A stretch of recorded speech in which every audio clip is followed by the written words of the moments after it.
Hello everyone, అందరూ ఎలా ఉన్నారు? నేనైతే చాలా బాగున్నాను. Welcome back to my channel. ఈరోజు వచ్చేసి బొబ్బిల్లో ఉన్న సంతోషమాత గుడికి అయితే మేము వచ్చేసినాం. ఫ్రైడే రోజు నాకు ఇష్టమైన దేవుడు ఎవరైనా ఉన్నారంటే సంతోషమాత. సో వీక్లీ వన్స్ తప్పకుండా వెళ్తాము బొబ్బిల్లో. ఈ గుడి శ్రీను పంతులు గారు చాలా బాగా పూజ చేస్తారండి. మేమైతే ఇప్పుడు వచ్చేసి కొబ్బరికాయలు కొనడానికి వెళ్తున్నాము. మా వాళ్ళైతే ముందే వాళ్ళకి డబ్బులు ఇచ్చేద్దామమ్మా, బయట ఉన్నారు కదా, వాళ్ళకి మనీ ఎలా వస్తాయి, ఆప్ ఎలా వస్తాయి అని అంటున్నారు. సో ఇద్దాం నాన్న అన్నా సరే ఊరుకోలేదు. నేను కొబ్బరికాయలు కొన్ని లోపు వాళ్ళు ఇవ్వడానికి వెళ్ళి చేసినారు. సో నేనైతే ఈవిడైతే లక్ష్మక్క, ఈవిడే సంతోషమాత భక్తురాలే. ఈవిడే కొబ్బరికాయలు అమ్ముతారు, ఎప్పుడు కూడా ఈవిడే ఉంటారు. ఎంత బిజీలో కూడా ఆవిడ కూడా ఫ్రైడే ఉపవాసం ఉండి కొబ్బరికాయలు అన్నీ అమ్ముతారు. ఆవిడ కూడా సాయంత్రమే చంద్రుని చూసుకునే తింటారు, ఈవినింగ్ టిఫిన్. ఇంకా ఆవిడ కూడా ఎప్పుడు కూడా సంతోషమాత పూజలు చేస్తుంటూ ఉంటారు. వరలక్ష్మి పూజలు కూడా చాలా బాగా చేస్తారు. శ్రావణ మాసంలో కూడా ఫుల్ బిజీగా ఉంటుంది, రష్గా ఉంటుంది. సో మా వాడైతే కొబ్బరికాయ కొట్టడానికి చాలా కష్టపడుతున్నాడు, కానీ కొట్టేశాడు ఎట్లాగా. సో మేమైతే గుడి లోపలికి వచ్చేసినాం. అది గుడి అమ్మవారు ఉయ్యాలు ఊపుతున్నారు.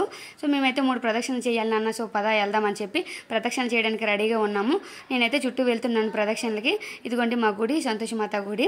బొబ్బిల్లో ఫ్లైఓవర్ కింద ఉంటుంది. బొబ్బిల్లో ఇదైతే చాలా స్పెషల్. చాలా వరకు అందరూ కూడా వస్తారు.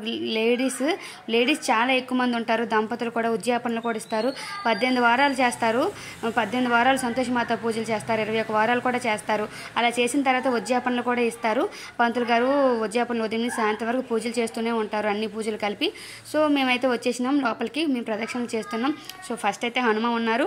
హనుమకి ఫస్ట్ దండం పెట్టుకొని ఇంకా చూసి వెళ్దాము అని చెప్పి. ఇక్కడే శివాలయం కూడా ఉంటుంది. సోమవారం శివాలయం కూడా ఫుల్ రష్గా ఉంటుంది. అభిషేకాలు కూడా చాలా బాగా చేస్తారు. పూజలు కూడా చాలా టైం కూడా చేస్తారు. ఎక్కువ టైం పూజలు చేస్తూ ఉంటారు. ఎక్కువ టైం మనకు కూడా ప్రశాంతంగా ఉంటుంది. పూజ ఇంత బాగా చేశారా అన్నట్టు ఉంటుంది.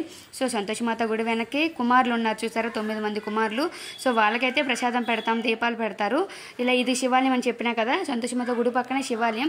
సో దాన్ని కవర్ చేసుకునే మేము 3 రౌండ్లు తిరిగాము, ప్రదక్షిణలు అయితే చేసినాం. ఇంకా ఉయ్యాలుప్సి గుడి లోపలికి వెళ్తున్నాం. చూసారా రష్ ఎలా ఉందో. ప్రసాదం అయితే పప్పు బెల్లమే ఉంటుంది, ఇంకేముండదు. సో తీర్థం తీసుకున్న వాళ్ళైతే ప్రసాదం తీసుకుంటారు. తీర్థం తీసుకోలేని వాళ్ళైతే ప్రసాదం కూడా తీసుకోరు. ఎందుకంటే సంతోషమాత భక్తులు అయితే తీసుకుంటారు. మిగతా వాళ్ళైతే పులుపు ముట్టేస్తారేమో, పులుపు తినేస్తారేమో, అందుకని చెప్పి పులుపు తిన్న వాళ్ళు ఎవరు కూడా తీర్థము తీసుకోరు, ప్రసాదము కూడా తీసుకోరు. సో మేమైతే తీసుకున్నాము.